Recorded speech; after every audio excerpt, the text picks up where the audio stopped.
riot shield, right? Pepper spray, right? That kind of thing. That's only used against the people that fund this budget, right? So why would the people want to supply the police with the means to oppress them? If the police are concerned about the situation in certain communities with a higher crime rate, well, higher crime rates tend to happen in communities where there's not there's not employment opportunities, right? There's not a lot of social services, and people are going to do what they need to do to take care of themselves and their families. When the community has more opportunities for employment, more opportunities for upward mobility, then they tend to be a less of a strain on the government. They tend to have a lower crime rate, and because of that, we'll have less need for the police in those communities. You are passionate about so many different things in terms of making sure that we are holding our leaders accountable. Talk to me about some of the other projects that you're doing. Well, right now, obviously, being a part of More Than a Vote is essential. We're dealing with primaries in this country right now, and we just want to educate people. We want to inform people because people are tired, they're angry, they're concerned, and they want information and they want action. And so we want to make sure that we give them the right information and lead them in the right direction. And we thank the people that do not look like us for standing with us right now because it's very important that people who aren't black be involved because if black people could have gotten rid of racism, we would have done it hundreds of years ago. And so I'm trying to use my voice and my platform just to let people know that if they feel like I do, there's a number of places they can go to enact change in their community. People need to know about how their city council runs. They need to know that they have the ability to speak when city council meets, to let them know that that's not the way that they feel their city needs to be run. Those are not the places that they feel the money of their community needs to be allocated.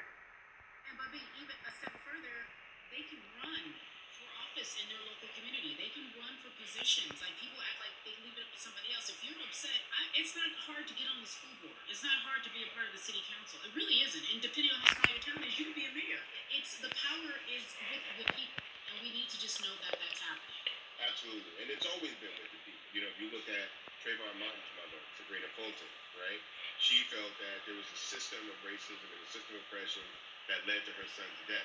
And so what did she do? She ran for city council and she's elected city council. Our own former president, 44, Barack Obama, right, started in the community as an activist, ran for an elected position, became senator, ran for another elected position, and became president of the United States. So don't think that you can't make a difference. You know what I'm saying? You don't need a lot of money. You don't need a lot of power. Your voice is enough to make a difference. Amen. I feel like I need to go out and run for something. You gave me a rousing speech there, sir. I'd be remiss if I didn't ask you this. When I talk to my brothers, I have to ask you, as a black man, how are you doing? Just to say, I'm recording. I'm good. I'm good. I have a very strong relationship with God, so prayer definitely works for me. I have children and grandchildren. I'm recording the screen. By what I do, and I don't have edit. You know, and that's really what matters. You know, the change starts at home. You know, so as long as you have a support system that believes in what you're doing and supports you in what you're doing, you have everything you need to go out there and fight the good fight. And for those that don't, there's a community of people here to help. So you can go to places like morethanavote.org. There are many different places that will encourage you, inform you, and they will put you with groups of people that feel like you that are ready to take action. So no one has to go about this alone if they want to do it. We're stronger together. People have been saying it, but that has much more meaning now that we are in our movement, not just this moment. Barbie, it has been an education, always a pleasure. Thank you so much. I appreciate you. Keep fighting the good fight. Keep up the good fight.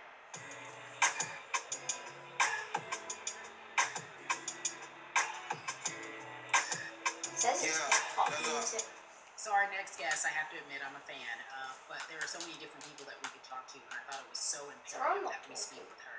You know her as Molly on the huge successful show Insecure, HBO's Insecure. She also has a comedy special highlighting her Nigerian roots, and she's an amazing podcaster. Let's welcome in Yvonne Forgy, everyone. You have such a beautiful way of making things funny, giving us our medicine with some candy, right? The humor and the healing. You bring all of that to your space. And right now, as you look across this country and how everyone is so broken and so upset, if it's not social injustice, it's the pandemic, it's depression, it's unemployment, the list goes on and on. How are you doing? You know, I'm rediscovering self in a way that is hard but necessary. that will lead to ultimate joy. I know it sounds like a lot, but no, I think I personally think that God put all of us on a global timeout. Like we just, America hasn't done as good as other people when it comes to timeout because everyone else is out playing at recess, and we're looking at the president's office hoping and wishing we can come out. But I think that if we settle into the timeout and really learn the lesson that we're supposed to learn from this season, I think we'll emerge better. We'll learn how to play well with others in more ways than one. And so personally for me, I'm taking this time to learn me in a new way. I feel like I'm being ushered into a new season, and I'm getting the skill. Because sometimes the busy confound the work that we're supposed to actually be doing. We're busy doing other stuff, but we got work that we need to do on the inside. And I'm leaning into it. I'm like, dang, I thought I was gonna be able to rest like everybody else. And these guys like, nah, we got work. You know what? And I think that's what everybody was saying. It's demanding that we be better. And you said it's a global timeout. What do you mean by that? Yeah, it's like everyone sit down, be humble. To quote the great prophet Kendrick Lamar. But like, just sit down and let's read. I would. Let us unearth and shake up the things that we have been trying to hide within ourselves, within our nation. I think America is going through an unraveling right now, a much needed, a much necessary one. And I think all eyes are on us. There is no, oh, I was in an upgrade somehow and I didn't miss that thing that happened. No, everybody was home.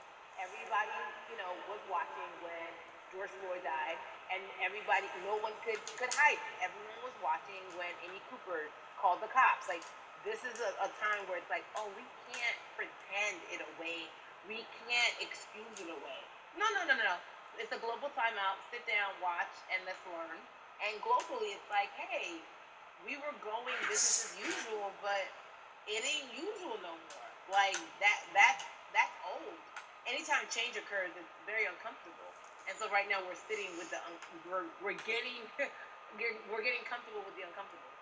The minorities, we've been comfortable with being uncomfortable because that to me explains just the existence for whatever we want to do, how we break into our careers, how we live our lives, how we find ourselves one of the few or one of the first. And that's a lonely road. When you look at and when you talk about this global timeout, everybody had to pay attention to Amy Cooper. Everyone had to pay attention to George Floyd. How is that helping us as a people, as a country, during our global timeout? I think, well, one, we're not minorities. Karen, you already know it. It's like these labels that they put on us. It's like the same way of saying like black on black violence. Also, there's no white on white violence. It's branding. Yeah, right. It's all branding. You're right. It's like white people kill white people every single day. So no, there is no black on black violence. And if you say black on black violence, well then let's brand white on white violence. Like I watch Investigation Discovery. Ain't too many of us. Features.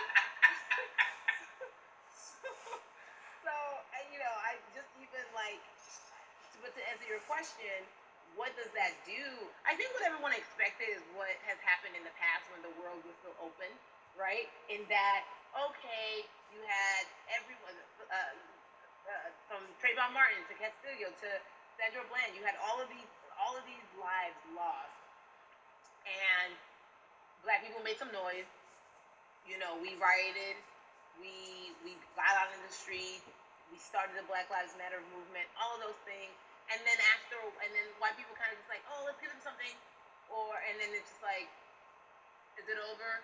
It's like Oscar is so black. Okay, good. We gave some Oscars. Are we good now? Like, are we even? And now it's just like, oh no no no no no. This is not about like a band-aid. It's like, yo, we might have to amputate the leg a little bit, but it's all right because by amputating the leg, we're gonna save the body. And so I think that's what's happening now. Like America is realizing, like, oh, black people aren't just making a little bit of noise. Like the protests are still out. The conversations are still being had. The change is still being demanded. And I think they're seeing, oh, this is not going to go away. And no, it's not, because we need systematic change. What a beautiful way to explore what is happening and describe our country. We might have to amputate the leg, but that's to save the body. That's what's happening right now. That's beautiful, y'all. And to that end, I have to ask you this, because the way that we do that, we use our voice. And our voice right now in this world, in this country, is our vote. And everyone talks about voting and how important it is, but I feel like more than ever we understand that it's not just about voting every 4 years for the man in office. It's about your local elections. It's about the mayor. It is about the district attorney, the people who have the power to bring charges against police if police brutality is